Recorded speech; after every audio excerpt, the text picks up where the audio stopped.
Hello class, Assalamu alaikum. This is Muzaffar Kolachi and you are getting this tutorial through Muzaffar's online academy. Class आज solution video बना रहे हैं BPS 5 to 15 का जो graduation category में paper हुआ है उसकी ये सॉल्यूशन वीडियो है। ठीक है, अब रीडिंग कंप्रीहेंशन को छोड़ के वो हम लास्ट में करते हैं। हम लोग वो चीज़ें कर रहे हैं जो एकेडमी में मैंने आपको पढ़ाई थी सारी। ठीक है, मैं कल आपको एक वीडियो बना के बताऊँगा अपने लेक्चर्स में से कि कहाँ कहाँ ये सारी पॉइंट्स मैंने आपको पढ़ाई हैं। तमाम पॉइंट्स ये जो पेपर में आई हैं एज़ इट इज़ सेम आई हैं जो हमने आपको पढ़ाई हैं। ठीक है, ये मैं कल आपको वीडियो बना के दूँगा। फ़िलहाल इसको हम एक्सप्लेन करते हैं। अच्छा, ये आइदर और नाइदर नॉर का मैंने कंप्लीट यूज़ आपको पढ़ाया था। पहला सवाल है neither you nor your sister are wrong in this case. यहाँ पे आर नहीं आएगा बल्कि यहाँ पे क्या आ जाएगा, ये आर गलत है, यहाँ पे आना चाहिए इज़। ठीक है, आइदर आर नाइदर नॉर में अगर दोनों आपके सिंगुलर हों, यहाँ पे भी सिंगुलर दिया हुआ है तो आगे इज़ आता है। ठीक है, अच्छा दूसरा नो सूनर का मैंने आपको कंप्लीट यूज़ पढ़ाया था। मैंने आपको बताया था कि नो सूनर जो होता है वो it must be followed by then. ठीक है, इन्होंने इसमें देन दिया ही नहीं है तो वो भी गलती हो सकती थी, मगर उससे बड़ी गलती इन्होंने यहाँ दूसरी कर दी है। वो क्या है, इन्होंने लिखा है no sooner did he sees us. Did आ गया तो सीज तो आएगा ही नहीं, तो क्या आ जाएगा, सी आएगा। टेंसेस में आपने पढ़ा था कि जहाँ पर भी पास्ट टेंस आता है, पास्ट टेंस में जहाँ पे हम क्वेश्चन बनाते हैं, आपने देखा होगा डिड लगाते हैं या नेगेटिव बनाते हैं, डिड आ जाता है तो आगे फर्स्ट फॉर्म ऑफ वर्ब आती है। ये हमने पास्ट सिंपल टेंस में पढ़ा था। ठीक है, डिड आ गया है तो सीज तो होगा ही नहीं, तो नो सूनर डिड ही सी। ठीक है, यहाँ पे देन ही डिसअपीयर्ड होना चाहिए था, मगर देन इन्होंने नहीं दिया, मगर गलती इसमें यही है, भी गलती है, सीज नहीं आएगा बल्कि क्या आएगा, सी आएगा। ठीक है, तीसरा जो क्वेश्चन है you will now begin to work from dusk to dawn. अब ये इसका मतलब है सुबह, ये इसका मतलब है शाम से सुबह, शाम से सुबह। शाम से सुबह तो नहीं होता, आप सुबह से शाम काम करते हैं, तो यहाँ पे आ जाएगा डान टू डस्क। क्या आएगा, डान टू डस्क। जो सुबह का पहर होता है उसको हम डान बोलते हैं ना। ठीक है, तो यहाँ पे आएगा डान टू डस्क, मतलब मिस्टेक इसमें जो है डी जो है वो मिस्टेक है। ठीक है, आगे चलते हैं। इसी का चौथा क्वेश्चन है, वो है the book that you gave me lie in a heap on the desk. ठीक है, द बुक, बुक ठीक है, दैट इसके साथ आता है, कोई गलती नहीं है इसमें। That you gave me lie in a heap on the desk. अब ये क्वेश्चन टेक्निकल था, ये लाई किसकी बात हो रही है, कौन सी चीज़ लाई कर रही है, वहाँ कौन सी चीज़ पड़ी हुई है, बुक ना। बुक यहाँ पे बुक है कि बुक्स है, बुक है, मतलब यहाँ पे एक बुक की बात हो रही है। जब एक बुक की बात हो रही है तो जब सिंगुलर सब्जेक्ट होता है तो उसके साथ यहाँ पे लाई आएगा या लाइज आएगा, यहाँ पे लाइज आएगा। ठीक है, तो ये भी सिंपल प्रेजेंट टेंस का क्वेश्चन। सिंपल प्रेजेंट टेंस में मैंने बताया था कि जहाँ पे सिंगुलर सब्जेक्ट होता है it must be followed bye singular verb. ठीक है, और सब्जेक्ट वर्ब एग्रीमेंट में भी पढ़ाया था मैंने आपको। लाई का लाइज होगा यहाँ पे क्योंकि एक बुक की बात हो रही है। आगे चलते हैं। I met one of my best teacher today in the mall. इसमें दो गलतियाँ हैं बेसिकली, ये पेपर में ही गलती है क्योंकि वन ऑफ माई बेस्ट नहीं होता, यहाँ पे वन ऑफ गुड टीचर्स होना चाहिए, वन ऑफ फेवरेट टीचर्स होना चाहिए। ये मैंने आपको पॉइंट पढ़ाई थी कि वन ऑफ जहाँ पे भी आता है ना तो आगे प्लूरल आता है, यहाँ पे टीचर नहीं आएगा, यहाँ पे क्या आएगा, टीचर्स। ठीक है, ये यहाँ पे मिस्टेक है, टीचर्स आएगा। मैंने आपको बताया था, जैसे हम बोलते हैं मिसाल के तौर पर अवेस is one of my favourite students. ठीक है, स्टूडेंट्स बहुत सारे हैं, उसमें से वन अवेस है। समझ आ रही है बात। तो जब भी वन ऑफ आता है तो आगे प्लूरल आता है, तो इन्होंने वन ऑफ लिखा है, आगे सिंगुलर टीचर दिया है, one of my best teachers. ठीक है, टीचर्स में से एक। तो ये आपका एरर डिटेक्शन का पोर्शन था। आगे चलते हैं, प्रीपोजिशन का पोर्शन। ये पेपर आप खोल के बैठ जाएं, यहाँ प्रिंट आउट ले लें, क्योंकि मैं फिर सारा मुझे लिखना पड़ रहा था तो टाइम कंज्यूम हो रहा था। मैंने डायरेक्ट ब्लिंक दे दिया है, हालांकि पेपर में MCQs है। Yusuf called me dash dinner time. अब इसमें 4 ऑप्शन है, in dinner time, at dinner time, to dinner time, on dinner time. तो यहाँ पे क्या आ जाएगा, एट डिनर टाइम। मैंने आपको उसमें भी बताया था कि मॉर्निंग के साथ क्या आता है, इन मॉर्निंग। ठीक है, आफ्टरनून के साथ इन आफ्टरनून, इवनिंग के साथ इन इवनिंग, डिनर के साथ या नाइट के साथ आता है एट नाइट। अब डिनर टाइम के साथ भी हमें एट ही लगाना पड़ेगा, ऑन या इन नहीं आएगा। There is a bridge dash the tunnel. अब टनल जो सुरंग होती है, ब्रिज वहाँ पे, ठीक है। तो मिसाल के तौर पे देखिए, पहले आप समझें कि ये रोड है ना, ये रोड है, ठीक है, ये रोड बना हुआ है, ये रोड है। अगर एक बंदा यहाँ से ऐसे ऐसे करके जा रहा है ना, ऐसे करके, तो इसको बोलते हैं हम अलोंग, ठीक है। और अगर यहाँ से बंदा ऐसे करके जा रहा है, ये पूरा रोड है, ठीक है, बंदा ऐसे जा रहा है, तो इसको बोलते हैं अक्रॉस, ठीक है। ये इसका यूज़ होता है। अलोंग मतलब ऐसे जाना, जिस तरफ रोड जा रहा है उसी तरफ जाना, इसको अलोंग। और उस रोड को क्रॉस करेंगे तो इसको बोलते हैं अक्रॉस। अब जब ये टनल है, मिसाल के तौर टनल है, ब्रिज ऐसे बना होगा ना, जब ऐसे बना होगा तो यहाँ पे अक्रॉस आएगा। इसमें इन्होंने 4 ऑप्शन दिए थे। क्या ऑप्शन थे? There is a bridge dash the tunnel, cross the tunnel, by the tunnel, from the tunnel, across the tunnel. यहाँ पे हम लिखेंगे अक्रॉस द टनल, ठीक है। तो यहाँ पे सही ऑप्शन आ जाएगा अक्रॉस द टनल, ठीक है। रीज़न्स यही है, क्योंकि जवाब मालूम करना is not a problem. Problem ये है कि आपको रीज़न पता होना चाहिए, क्योंकि आगे भी आपके टेस्ट आ रहे हैं, तो आपको रीज़न पता होना चाहिए। What is going on dash you and your family. अब ये टेक्निकल क्वेश्चन है, क्योंकि इन्होंने 4 जो ऑप्शन दिए हैं वो काफ़ी क्लोज हैं। ऑप्शन क्या है? Among, between, in, to. अब आपको पता, मैंने समझाया था कि बिटवीन जो होता है 2 बंदों के दरमियान होता है। मिसाल, there is tussle between Farhan and I, तो ये 2 बंदों के दरमियान बिटवीन आता है। अमंग जो आता है वो आता है 2 बंदों से ज़्यादा के लिए। अब यहाँ पे बिटवीन आएगा कि अमंग आएगा? अब यहाँ पे बेसिकली बिटवीन आएगा। मैं वजह बताता हूँ क्यों।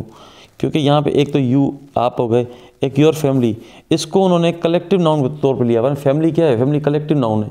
और आपको पता है कलेक्टिव नाउन के बाद, तो मैंने समझाया था ना कि उसके बाद आता भी सिंगुलर ही है, ठीक है। कलेक्टिव नाउन लिया हुआ है, इसलिए यहाँ पे इसको हम एक ही काउंट करेंगे, एक इसको काउंट करेंगे, तो इसलिए यहाँ पे जवाब जो आ जाएगा वो बिटवीन आ जाएगा। सही है।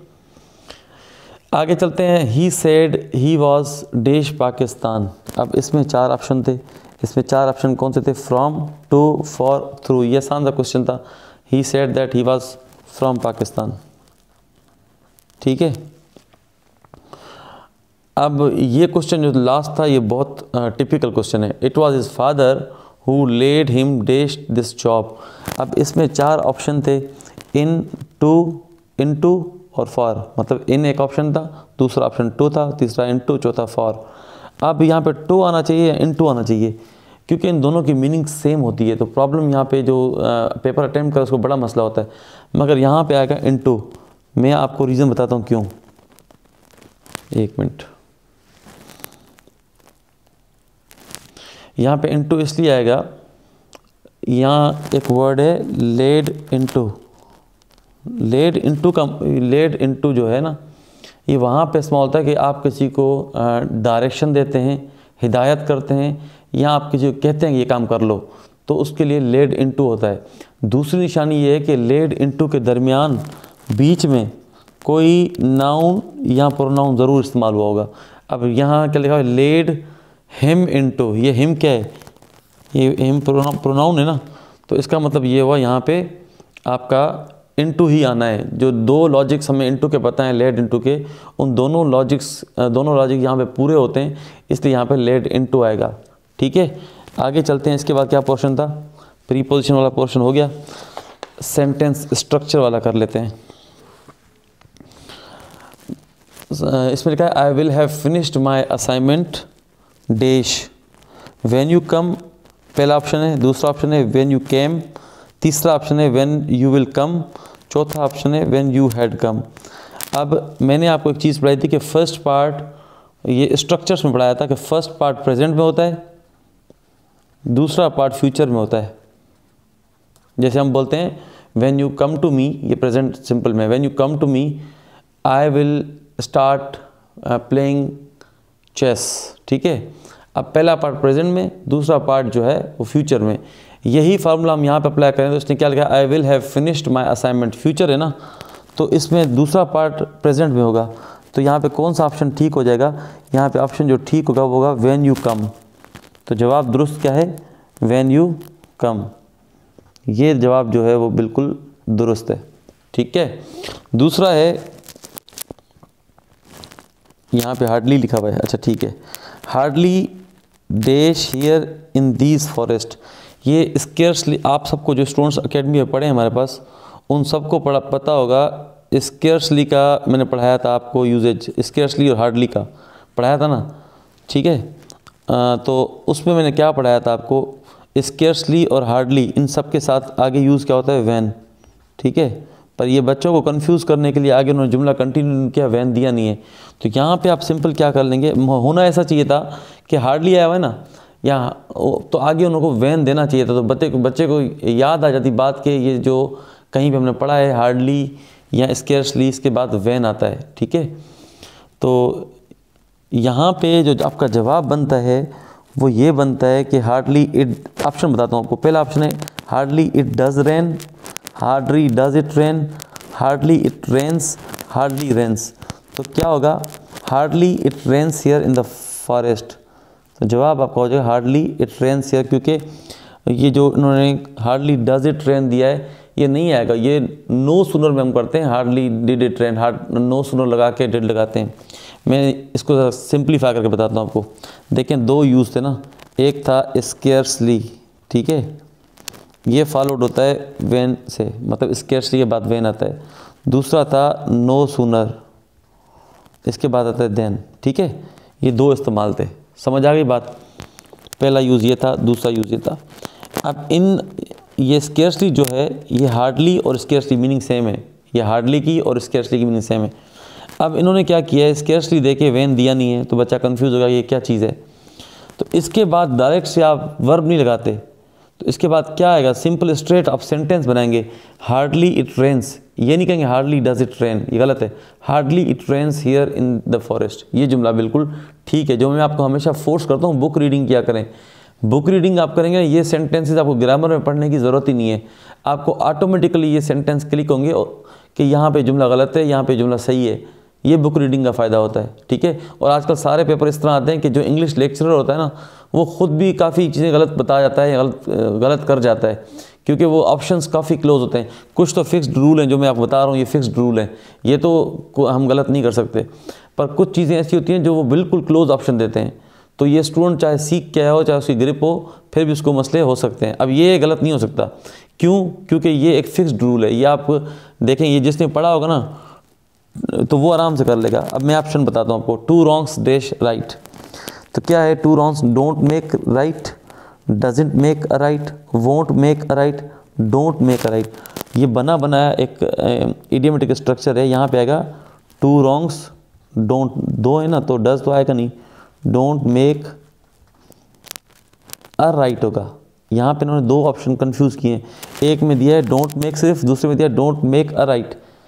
तो ये दो जो, इसका मतलब क्या होता है, इसका मतलब ये होता है कि जुल्म का जवाब जो है जुल्म से नहीं दिया जाता। कोई आपके साथ जुल्म करता है तो आप भी जुल्म करके ये नहीं कह सकते मैंने सही किया है। इसका मतलब ये होता है two wrongs don't make a right, सही है। तो ये बना बनाया, इसमें गलती नहीं होनी चाहिए थी। ये मतलब आपकी किसी को अगर नहीं आता तो वो समझ जाए कि उसकी तैयारी में कमी थी, ठीक है। ट्रिकी क्वेश्चन नहीं था ये। Whosoever took them dash a mystery। Option A है remain, option B remaining, option C remains, option D are remaining. यहाँ पे ऑप्शन आएगा रिमेन्स, ठीक है। तो यहाँ पे whosoever लगा हुआ है तो जाहिर सी बात है सिंगुलर आएगा, रिमेन्स आएगा, remains a mystery. Andrew and Jessica help dash with their work. अब एंड्रयू एंड जेसिका दो बंदों की बात हो रही है, तो यहाँ पे ऑप्शन ए है ईच अदर, दूसरा ऑप्शन है ईच वन, तीसरा है वन एन अदर, चौथा है देयर सेल्फ। अब ये मैंने अपने स्टूडेंट्स को बताया था कि ईच अदर और वन एन अदर में क्या डिफरेंस होता है। ये मैं काफ़ी बार आपको एरर डिटेक्शन में भी बता चुका हूँ। ईच अदर दो के साथ इस्तेमाल होता है और ये दो से ज़्यादा जो लोग होते हैं उनके लिए वन एन अदर इस्तेमाल होता है। तो एंड्रयू एंड जेसिका दो बंदे हैं, तो यहाँ पे क्या ऑप्शन आ जाएगा, ईच अदर। ये आसान सी चीज़ें थी, ठीक है। अब हम आ जाते हैं अपने रीडिंग कम्प्रीहेंशन के पोर्शन पे। अब रीडिंग कम्प्रीहेंशन का पोर्शन इन्होंने काफ़ी ट्रिकी दिया है, काफ़ी मुश्किल भी है और ट्रिकी भी है। मुश्किल नहीं था, इजी था, मगर ट्रिकी था, आपको समझ के करना चाहिए था। अब वो लिख तो मैं नहीं सकता, जिसके पास पेपर मौजूद है वहाँ से वो सारा पढ़ ले। मैं आपको बता देता हूँ कि इसमें जवाब मैंने किस तरह लिखे हैं, जवाब किस तरह हैं। सवाल नंबर पहला है, how many kinds of needs are mentioned in the first paragraph. अब ये ट्रिकी क्वेश्चन था। नीड्स वो कौन कौन सी बता रहा है? पहली बता रहा है सम नीड्स आर अर्जेंट, एक, सम नीड्स आर नॉट, दो, some needs can be prioritize, तीन, some can be put off easily, चार, and some can be sacrificed, पाँच। तो ये पाँच जो है ये बिल्कुल दुरुस्त आंसर है रीडिंग कम्प्रीहेंशन का पहला। दूसरा है, how many kinds of bread earners workers are mentioned in the second paragraph. जो कमाई करते हैं, जैसे हम कमाई कर रहे हैं, हमारे बच्चे खा रहे हैं, तो कितने किस्म के वो लोगों का जिक्र किया गया है? तो वो 4 किस्म के लोगों का। यहाँ पे काफ़ी बच्चे 3 करके आए होंगे। एक तो उन्होंने लिखा है, मैं आपको ढूंढ के बताता हूँ पैराग्राफ में, मैनी वर्क ओवर टाइम, एक, मैनी वर्क पार्ट टाइम, दो, और most can only make both ends meet, 3। ये बच्चे करके आए होंगे। चौथा बच्चों ने नहीं किया होगा, वो था those who live below the poverty line can hardly live a square meal, hardly have a square meal, ये चौथा था। तो ये 4 जो बंदे थे, ये रीडिंग कम्प्रीहेंशन जिसका खुला हुआ है ना, उसको ही समझ में आ रहा होगा, क्योंकि मैंने यहाँ लिखा हुआ नहीं है, तो आप वो खोल के बैठे हैं तो आपको समझ में आ जाएगा। ठीक है। और तीसरा क्वेश्चन है, what is the main grammar person mentioned in the first paragraph. First person, क्योंकि शुरू में वो बता रहा है वी सेव आवर मनी, वो अपनी बात कर रहा है, आई और वी फर्स्ट पर्सन होते हैं, तो इस लिहाज से ये फर्स्ट पर्सन ही बनेगा। बता रहा है, आपको पता होगा ना, ये मैंने प्रोनाउन में पढ़ाया था आपको, आई और we first person, you second person, he she it third person. वो पूछा किसकी बात कर रहे हैं, तो जाहिर सी बात है फर्स्ट पर्सन की बात कर रहे हैं पहले पैराग्राफ में। दूसरा पैराग्राफ क्या है, what is the main grammar person mentioned in the second paragraph, वो थर्ड है, क्योंकि उसमें वो अपनी बात नहीं कर रहा बल्कि दूसरों की बात कर रहा है। ठीक है, तो यू की भी नहीं है, पर वो किसी और की बात कर रहा है। सम पीपल, ये सारे बता रहे हैं किसी और, मतलब other than I we you की बात कर रहा है, तो इसलिए हम यहाँ पे थर्ड पर्सन लगा देंगे। सही है। पांचवा क्वेश्चन है, what is the meaning of the underline phrase stand us in a good state. इसका मतलब है टू बी यूज़फुल और helpful to us when needed. सही है, जब ज़रूरत पड़े तो कोई चीज़ यूज़फुल होती है तो उसके लिए आप ये इस्तेमाल करते हैं। ये छोटे छोटे अल्फाज हैं, मुझे पढ़ने में भी डिफ़िकल्टी हो रही है। अच्छा, उसके बाद क्या है, what is the meaning of the phrase in rainy days, मुश्किल दिनों के लिए। ये तो कहते हैं ना save some money for rainy days. मैंने ये आपको मिसाल देकर समझाया था कि हमारा एक दोस्त था, उसको फर्स्ट सैलरी मिली, उसने पूरी सैलरी लिफाफे में डाली, अपने वालिद साहब को भेजी कि अब्बा ये मेरी पहली कमाई है 15,000 रुपये। तो बाप ने उसके लिफाफे पे लिखा save it for rainy days, और बच्चे को वापस कर दी। ये रियल कहानी है जो मैंने क्लास में बताई भी थी आपको। तो रेनी डेज़ का मतलब ये होता है मुश्किल दिनों के लिए आप बचा करके, time when we will really need money saved. तो ये ऑप्शन बिल्कुल ठीक है, यह पढ़ चुके थे और ये बड़ा इजी क्वेश्चन था। सातवां क्या है, what is the meaning of the underline phrase to set aside some money. इसका मतलब है keep some money to use later, कुछ पैसे बचाना ताकि बाद में आप इस्तेमाल कर सकें। ठीक है। आठवां क्या है, what is the meaning of the phrase make both ends meet. Make both ends meet का मतलब होता है कि मेरी मिसाल तो आप फॉर एग्जांपल 1 लाख रुपए सैलरी हो और मेरा 1 लाख ही एक्सपेंस हो, वो मैं मैनेज कर जाऊँ कि जितनी कमाई है उतना मेरा ख़र्चा है, ना ज़्यादा है ना कम है, तो उसको बोलते हैं to make both ends meet. तो यहाँ पे क्या होगा option, to earn just enough money to be able to buy the things you need. सही है। अच्छा, 9th क्या है, what is the meaning of the underline phrase a square meal. Square meal वो होती है जिसमें आपको हर चीज़ वो मिले जो न्यूट्रिशियस भी हो, हेल्दी भी हो, मुकम्मल आपकी ग़िज़ा हो, सेटिस्फाइंग मील हो, तो उसको बोलते हैं क्या कहते हैं, आ स्क्वायर मील। ठीक है। इसके ऑप्शंस बड़े क्लोज थे क्योंकि अ न्यूट्रिशियस मील भी उन्होंने दिया हुआ है, मगर सिर्फ न्यूट्रिशियस को ठीक इसलिए नहीं करेंगे क्योंकि जो स्क्वायर मील होती है वो सेटिस्फाइंग होती है। ठीक है, न्यूट्रिशियस हो ना हो सेटिस्फाइंग ज़रूर होती है। ठीक है। 10वां क्या है, one main object one main subject mention the first paragraph and second paragraph are dash and dash respectively. Respectively का मतलब ये है कि आपको फर्स्ट में से ऑब्जेक्ट ढूंढना है और सेकंड में से सब्जेक्ट ढूंढना है।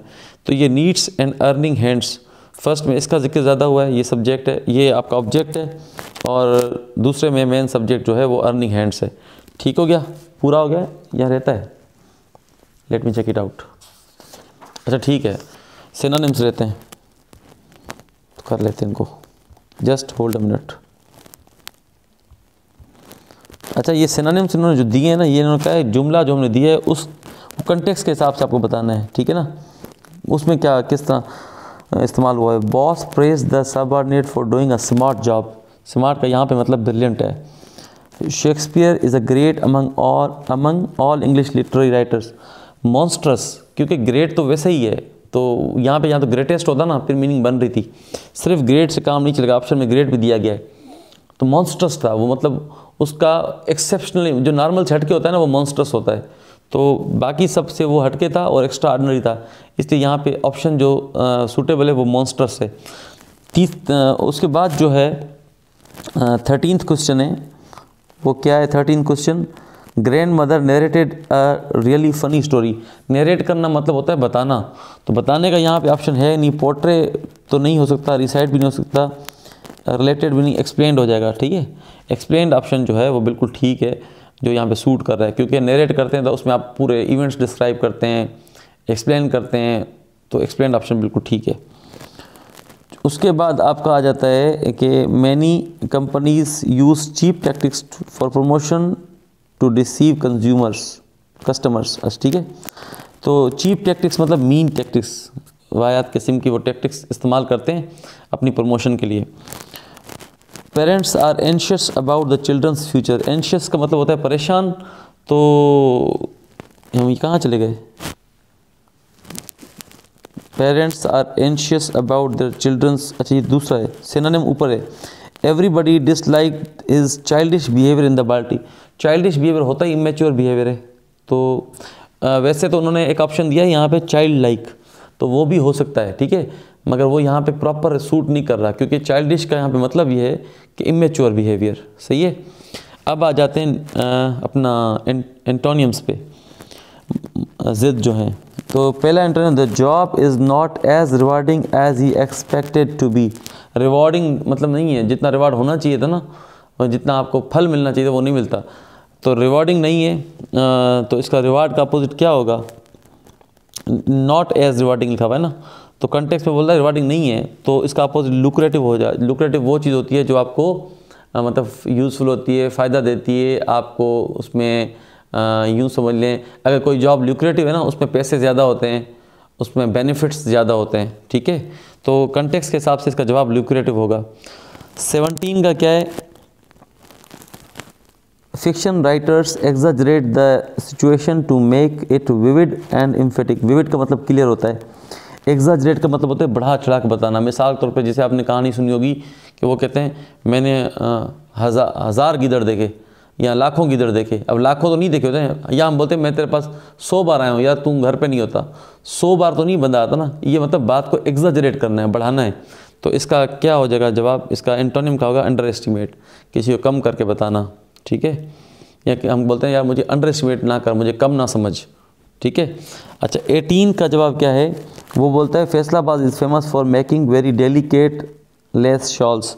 डेलिकेट का मतलब वैसे होता है नाजुक, ठीक है, यहाँ अच्छे धागे से बनी हुई, ठीक है, जो जल्दी टूट जाती है उसको डेलिकेट बोलते हैं।